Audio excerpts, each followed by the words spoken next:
Filipenses capítulo 3, a partir do verso 12. Não que eu tenha já recebido ou tenha já obtido a perfeição, mas prossigo para conquistar aquilo, para o que também fui conquistado por Cristo Jesus. Irmãos, quanto a mim, não julgo havê-lo alcançado, mas uma coisa faço, esquecendo-me das coisas que para trás ficam e avançando para as que diante de mim estão. Prossigo para o alvo, para o prêmio da soberana vocação de Deus em Cristo Jesus. Todos, pois, que somos perfeitos, tenhamos esse sentimento. E se porventura pensais de outro modo, também isto Deus vos esclarecerá. Todavia andemos de acordo com o que já alcancemos. Irmãos, sede imitadores meus e observai os que andam segundo o modelo que tendes em nós. Pois muitos andam entre nós, dos quais, repetidas vezes, eu vos dizia, e até agora vos digo, até chorando, que são inimigos da cruz de Cristo. O destino deles é a perdição, o Deus deles é o ventre, e a glória deles está na sua infâmia, visto que só se preocupam com as coisas terrenas. Pois a nossa pátria está nos céus, de onde também aguardamos o Salvador, o Senhor Jesus Cristo, o qual transformará o nosso corpo de humilhação para ser igual ao corpo da sua glória, segundo a eficácia do poder que ele tem de até subordinar a si todas as coisas. Portanto, meus irmãos amados e muito saudosos, minha alegria e coroa, sim, amados, permanecei deste modo firmes no Senhor. Alegria de ser, de pertencer a alguém que é perfeito.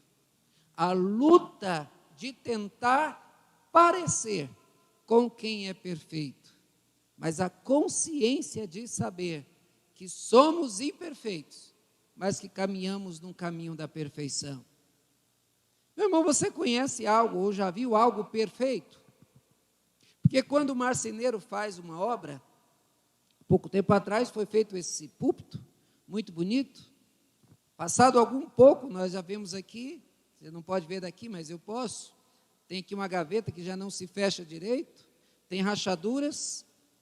Se o mesmo marceneiro voltasse aqui, ele desmontaria tudo, tentaria montar de novo para esconder as imperfeições.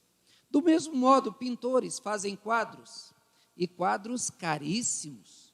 Tem quadros aí que são vendidos por milhões, perfeitos aos olhos de todos, ali não tem nada que alguém consiga dizer, olha, a falha é essa. Mas se o pintor que pintou aquele quadro, se fosse colocado diante dele a mesma tela, ele diria, olha, eu posso mudar esse detalhe, posso mudar aqui, por quê? Aquilo que parecia perfeição, aos olhos daquele que fez, aos olhos dele mesmo, já não é perfeito. Perfeita é a criação de Deus. Aquilo que Deus criou, de fato, é perfeito. E as imperfeições que vimos na natureza, isso são provocadas pelas imperfeições dos homens, que poluem, que desmatam, que destroem a criação de Deus, e a resposta, então, da perfeição é o mal para o próprio homem que destrói. A perfeição deve ser um alvo até o nosso último suspiro. Assim, planejamos a nossa vida. A santificação deve ser a meta da nossa vida. Meus irmãos, o que é perfeito? Será que nós conhecemos algo perfeito? Olha, há pelo menos 9 diferentes palavras hebraicas e 6 palavras gregas traduzidas como perfeição. De Noé foi dito que ele era perfeito em sua geração. Tiago diz que aquele que, se alguém não tropeçar no falar, é perfeito varão. Paulo afirma, falamos sabedoria entre os perfeitos.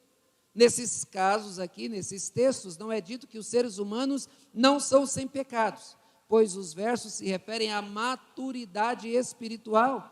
Assim, o cristão perfeito é aquele cujo coração e a sua mente estão perfeitamente comprometidos com Cristo. Então, ele vai caminhar rumo à perfeição. Meus irmãos, nós vamos falar nessa noite sobre o desejo, a vontade e o que nós temos que fazer para alcançar a salvação. Perfeição, o alvo da vida cristã, assim que deve ser. Será, meus irmãos, que nós podemos dizer que somos perfeitos? E se somos imperfeitos, poderíamos afirmar com alegria a nossa imperfeição? Esse texto vai nos dar, então, alguns direcionamentos e vai nos dar lições que são importantes para nós. A perfeição da vida cristã. Na caminhada cristã, a igreja, ela percebe que deve, então, dar alguns passos. O primeiro deles é reconhecer. Olha o que diz no versículo, logo no início aí, versículo 12. Não que eu o tenha já recebido ou tenha obtido a perfeição. Quanto a mim, não julgo havê-lo alcançado. Na busca da perfeição, você deve dizer para si mesmo, eu não sou perfeito. Você pode repetir isso? Eu não sou perfeito. Por que isto é importante? Alguns anos atrás, pregando na igreja e falando a respeito da vida cristã, das exigências que nos são feitas, uma senhora, então, logo após o culto, chegou para mim e disse, pastor, muito obrigado. Porque pela primeira vez na minha vida, eu ouço um pastor falar que eu preciso de Jesus porque eu não consigo chegar à salvação pelas minhas próprias mãos. O grande problema, meus irmãos, é quando a igreja, ela olha para os seus membros e diz, você é obrigado a ser perfeito. Mas esse texto diz, eu não sou perfeito. Eu não alcancei a perfeição. E quem disse isso foi Paulo. Irmãos, nós estamos aí, nesse ano deve ter então a acontecer as Olimpíadas. Quando nós observamos os competidores das Olimpíadas, eles, no seu treinamento, eles fazem e fazem de novo, e quando eles fazem perfeito, eles vão lá e fazem de novo, e ficam horas repetindo a mesma coisa, buscando a perfeição, e mesmo que lhe pareça perfeito, eles ainda repetem, porque sabem que os adversários estão fazendo a mesma coisa, treinando e treinando rumo à perfeição, porque no pódio só tem um primeiro lugar. Analisando o seu desempenho, eles percebem que há um crescimento, eles melhoraram algo mais, mas precisam fazer cada vez mais, porque só a perfeição satisfaz. Paulo foi o mais completo expositor da palavra. Nós até hoje estudamos a Bíblia e boa parte do que está no Novo Testamento foi escrito por Paulo, um homem que foi o exemplo vivo, ele mesmo fala aqui, irmãos, sede imitadores meus. O homem que foi o exemplo vivo de cristão verdadeiro, tanto no temor do Senhor, como no seu comportamento, no seu compromisso com a obra. Porém, foi Paulo quem disse que era o maior dos pecadores. Foi Paulo que lá no capítulo 7 de Romanos, ele diz, miserável homem que sou, quem me livrará do corpo dessa morte? Ele rechaçava todo o mal que estava nele e buscava a perfeição. Nós pecamos quando achamos que somos perfeitos ou que nós não precisamos de Deus para sermos salvos porque achamos que já alcançamos a perfeição. O próprio Deus mesmo disse que não há justo nenhum sequer, não há perfeito. Muitos de nós corremos o risco de nos acomodarmos também e nos satisfazermos com o nível espiritual que alcançamos e assim deixamos de querer crescer.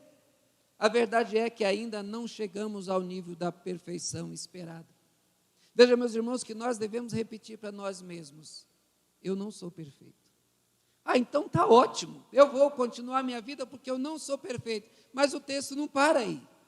Primeiro ele diz, você não é perfeito, tudo bem. Mas logo depois ele afirma mais.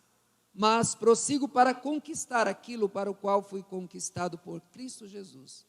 Mas uma coisa faço, esquecendo-me das coisas que para trás ficam e avançando para as que diante de mim estão, prossigo para o alvo, para o prêmio da soberana vocação de Deus em Cristo Jesus. Sabe o que ele diz aqui? Eu quero ser perfeito. Antes ele disse, eu não sou perfeito. O que ele diz agora? Mas eu quero ser perfeito. Meus irmãos, uma coisa é não saber, outra coisa é não querer saber. Uma coisa é não acertar, outra coisa é não se preocupar em querer acertar. Porque quando a gente faz alguma coisa e faz errado, a tendência nossa é, já que eu fiz errado, ou eu vou desistir, ou eu vou fazer de novo. Na vida cristã nós não podemos desistir, porque sabemos que o outro caminho que existe é caminho de morte. Aquele outro caminho é o caminho de perfeição. Então, qual a possibilidade que temos? É procurar fazer melhor. Quando alguém quer cozinhar, Isso acontece muito com as moças recém-casadas, que vão, algumas, assumir a direção da alimentação da família, e aí então ela vai fazer o arroz pela primeira vez e queima, vai fazer o feijão, queima de novo, vai fritar o ovo, fica tudo grudado. Aí precisa da Vivi lá, né, Vivi? Para poder ensinar a fazer essas coisas. Mas o que faz quando não dá certo? Ela então procura a receita, procura saber qual é o jeito certo de fazer, e aí então daqui a pouco ela está fazendo uma comida saborosa, que ela diz, eu quero ser perfeita. Assim também quando alguém que vai aprender a dirigir, ele pega no volante, ele vai com a sua imperícia bater numa coisa, cair num buraco, ou fazendo de maneira errada ali na sua direção, ele faz algo que é errado, mas o que ele faz? Eu vou aprender para não fazer isso errado mais, eu quero ser perfeito. Todo brasileiro deseja a sua casa própria, e é uma alegria quando conquista. Quando eu comprei a minha primeira casa, que felicidade! Minha casa era apenas um quadrado, era um quadrado com um banheiro, não tinha mais do que isso. Mas quando eu entrava lá, era a minha casa. Só que, para eu entrar na casa, assim de casado, eu tive que separar a casa, o quarto, para poder ficar um cantinho separado, separar com um guarda-roupa. E ao entrarmos lá, era o nosso palácio. Mas, durante um tempo foi bom. Mas nós precisamos mudar, porque nós precisamos de uma casa um pouco maior. E crescemos então, fizemos 2 quartos, agora a casa tinha 2 quartos, uma sala grande.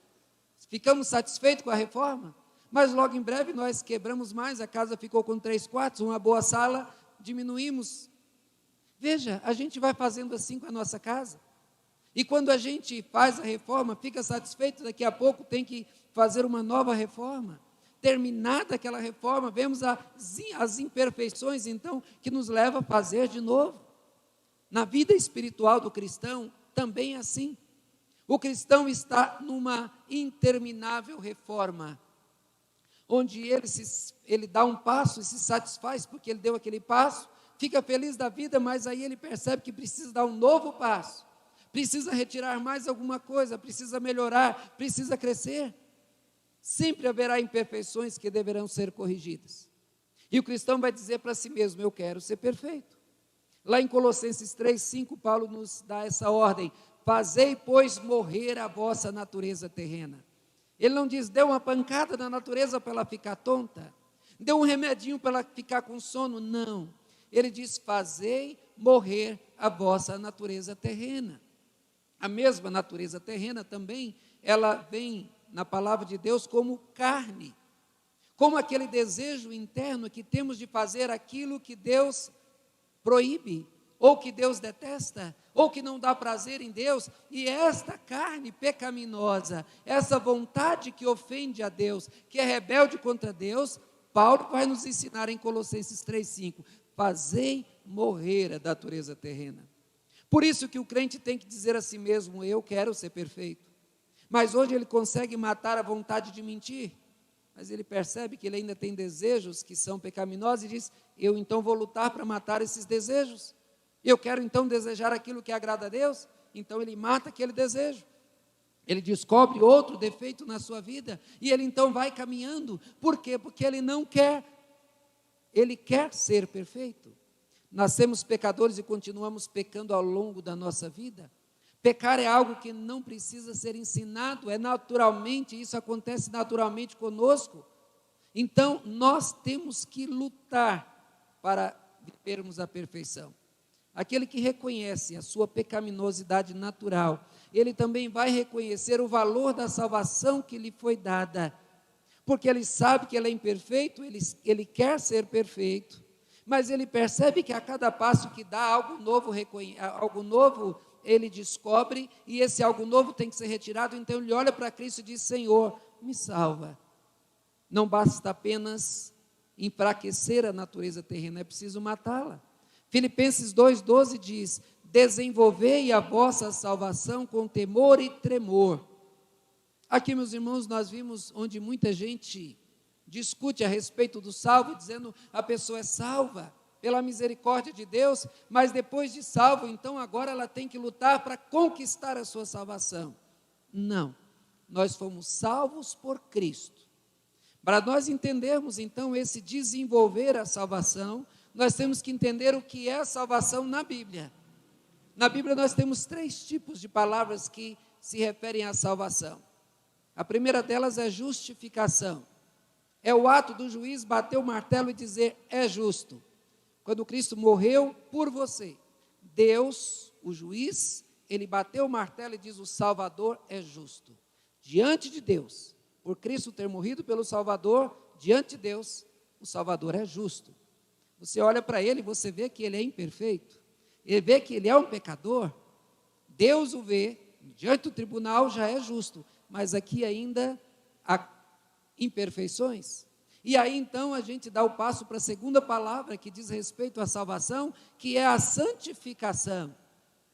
A santificação é o passo de ir matando a natureza terrena, de matando a inclinação para o pecado, cada vez mais próximo de Deus, cada vez mais distante do pecado, mais distante daquilo que afasta de Deus. Por isso que a Bíblia vai dizer que sem santificação ninguém verá o Senhor. Porque o crente que foi salvo por Deus, ele vai lutar para ser santificado, para ser santo. Por isso que ele vai ter que desenvolver. E aí então, irmãos, esta é a parte do esforço do homem, onde o homem, motivado pelo Espírito Santo e com a força que o Espírito Santo lhe dá, este homem então vai lutar para dizer, não, eu não quero, eu não vou fazer isso. E aí então o crente ele vai dizer, eu quero ser perfeito, eu não quero mais ser imperfeito. E ele então vai lutar. Aí vem a nossa terceira palavra para a salvação, que é a glorificação. É quando lá no céu então, quando Cristo dizer, vinde benditos do meu Pai, entra no gozo do meu Senhor. Nesse momento você será glorificado. É a salvação final, onde acabou todo o processo. Você foi justificado, durante a sua vida você é santificado, e na glória, quando você entrar para a presença final, na presença de Deus, você será glorificado. Então, o que está dizendo aqui? Desenvolvei a sua santificação. O salvo não é mais salvo e nem menos salvo, ou ele é salvo ou ele é perdido. Esse texto não fala da salvação da ira de Deus, mas da salvação da influência do pecado, da influência que o pecado exerce em nós. É a santificação que é igual, que estamos tratando aqui como uma reforma. Por isso, santificai-vos. Essa sempre foi a exigência divina para nós. Eu não sou perfeito, mas eu quero ser perfeito. Entenderam até aí? Eu não sou perfeito, mas eu quero ser perfeito. Mas tem a terceira afirmação do texto. Todos, pois, que somos perfeitos, tenhamos este sentimento. E se porventura pensais de outro modo, também isso Deus vos esclarecerá. Todavia, andemos de acordo com o que já alcançamos. Eu não sou perfeito, eu quero ser perfeito. A terceira afirmação, eu não aceito mais ser imperfeito. Eu não aceito mais errar. Uma cozinheira de mão cheia, a Vivi, já não se aceita que ela faça uma carne salgada. Aceita, Vivi? Já tem experiência demais para isso. Uma pessoa que serve os outros, imagina lá, o Eudes lá no trabalho dele, lá servindo lá, os grandões lá, e de repente deixa cair uma jarra de um grandão daquele, é rua na certa. Por quê? Que com a tua experiência você tem que ser o melhor. Eu não aceito mais ser imperfeito.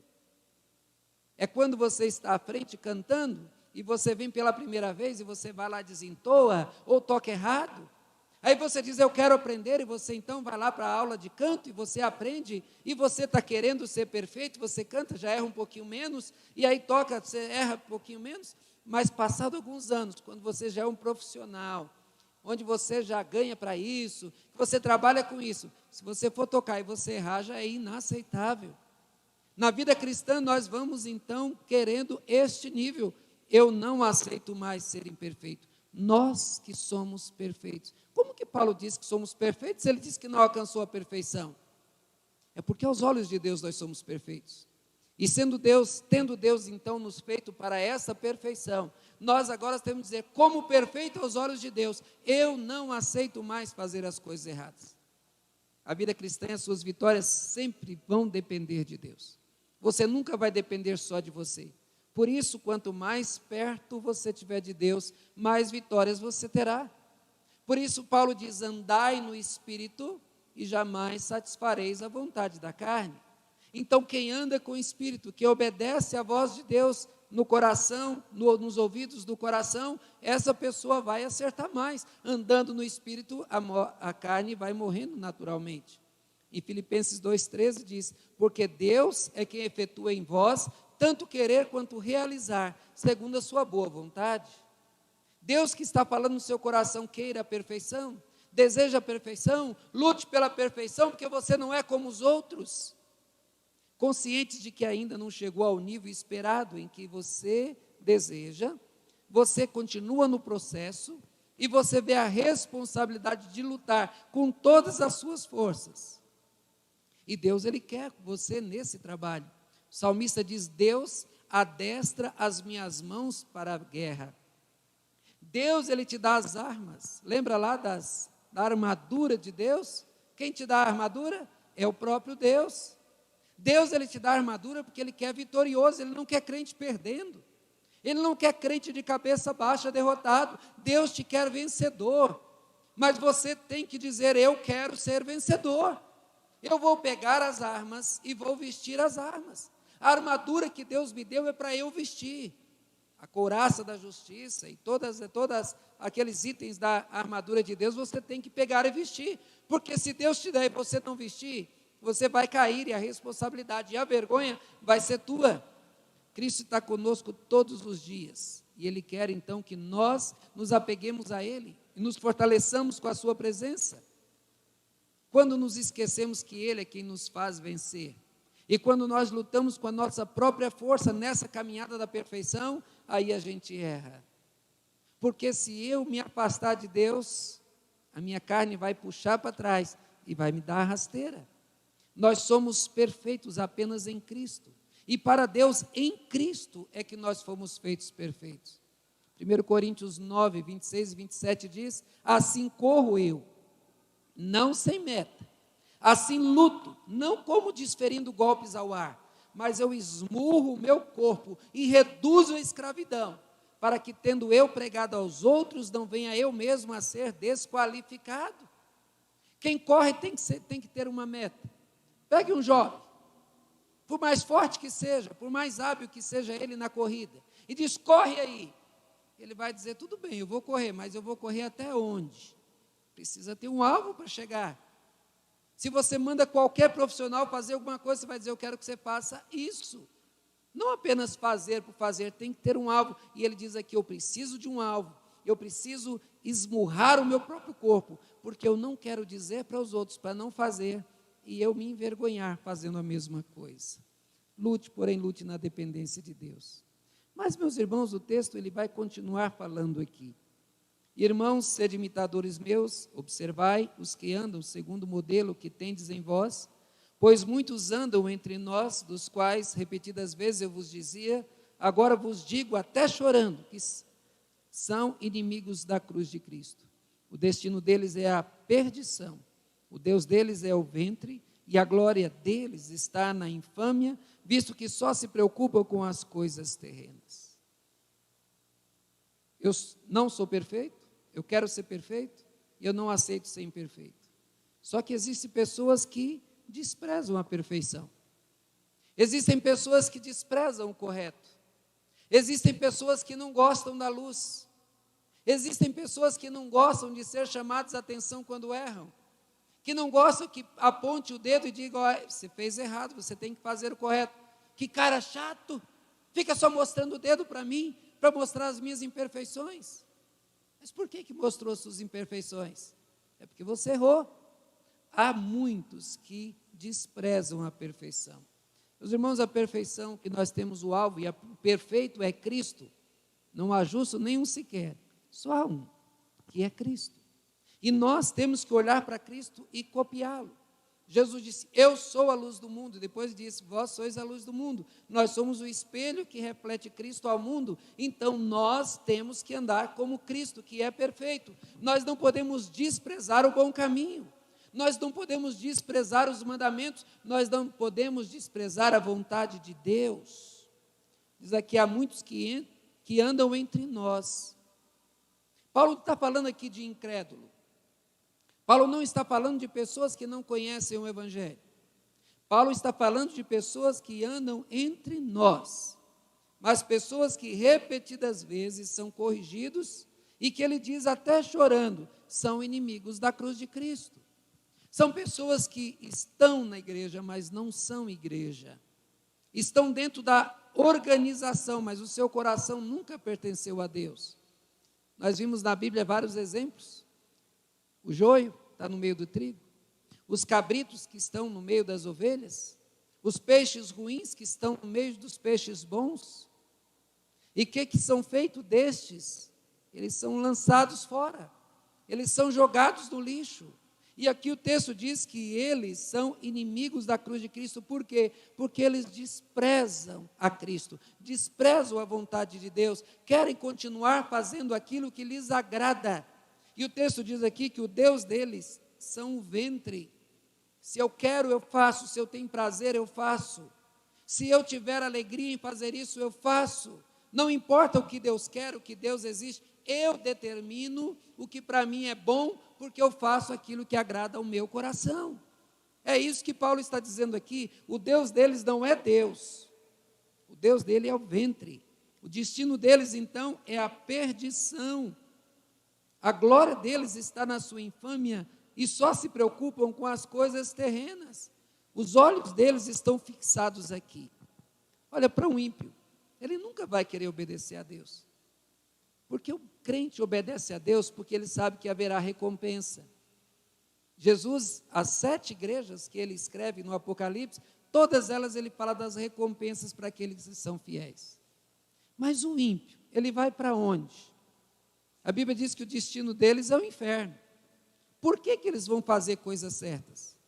Se um ímpio está dentro da igreja, vivendo como crente, se vestindo como crente, e ele não é crente, por que ele vai obedecer se tudo que ele tem para tirar de vantagens para a sua vida são as coisas que ele pode comer agora, são os prazeres que ele pode ter agora, se ele não espera nada de bom? Eles são inimigos da cruz de Cristo. Eles vão estar na igreja, vão tentar derrubar a igreja, o seu testemunho vai ser testemunho que vai destruir a imagem da igreja, e tudo eles vão dizer. Por isso Paulo diz aqui, imite a mim, e os que andam segundo o modelo que tendes em nós. Olhe os bons exemplos para seguir, e quanto àqueles que dão maus exemplos, não olhe para eles. Como foi citado hoje mesmo, hoje pela manhã, quando Judas diz, deteste até a roupa suja de sangue deles, não queira fazer nada igual a eles.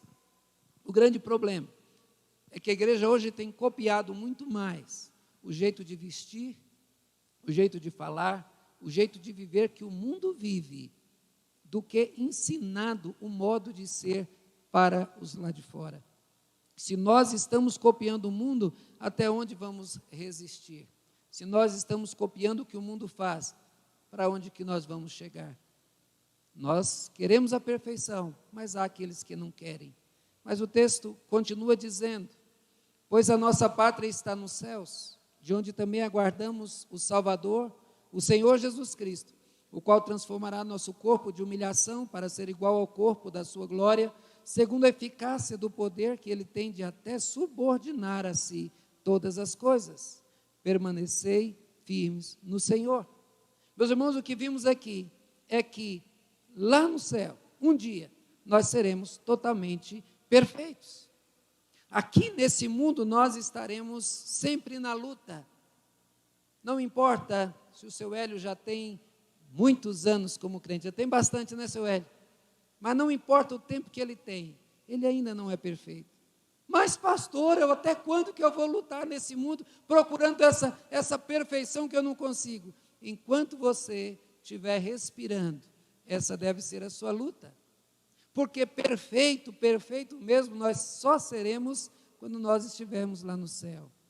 Quando não tivermos mais nada dessa natureza terrena, quando ela for retirada de nós e qualquer vontade de pecar não vai nos interessar mais, onde fazer aquilo que desagrada a Deus não vai ser nenhuma não vamos dar nenhuma atenção a essa vontade, porque não vai existir em nós, porque lá nós só vamos querer glorificar o nosso Deus. Ele então vai transformar o nosso corpo de humilhação para ser igual ao corpo de Cristo da sua glória. Nós teremos o corpo de Cristo ressurreto, o corpo igual àquele que ele subiu aos céus, na nuvem, e todo mundo viu. Um corpo que não sente dor, um corpo que não sente desejos, que não sente vontades, que não sente fome, que é desprovido dessas coisas. Lá então nós seremos perfeitos. Meus irmãos, não podemos cobrar dos nossos irmãos a perfeição, mas nós temos que cobrar que esteja lutando pela perfeição.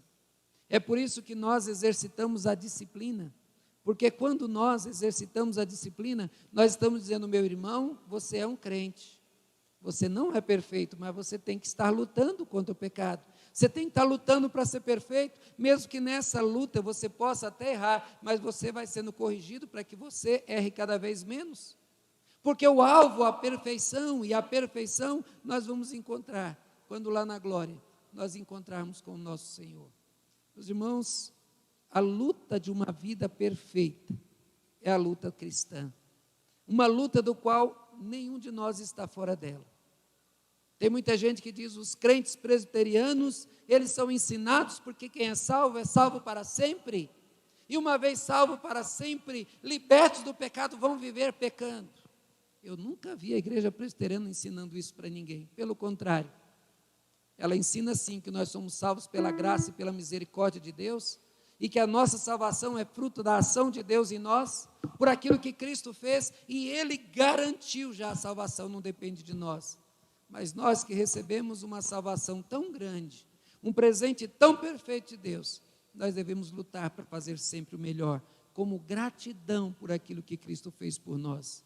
Portanto, meus irmãos, eu conclamo a vocês, que cada um de vocês possam dizer como o texto nos diz: eu não sou perfeito, eu quero ser perfeito, eu não aceito ser imperfeito, e que eu sei que lá nos céus eu serei totalmente perfeito. Que essa mensagem possa dirigir os seus pensamentos, a tua vontade, para que você acerte cada vez mais rumo a essa perfeição e ao serviço que devemos prestar ao Senhor. Amém? Que Deus nos abençoe.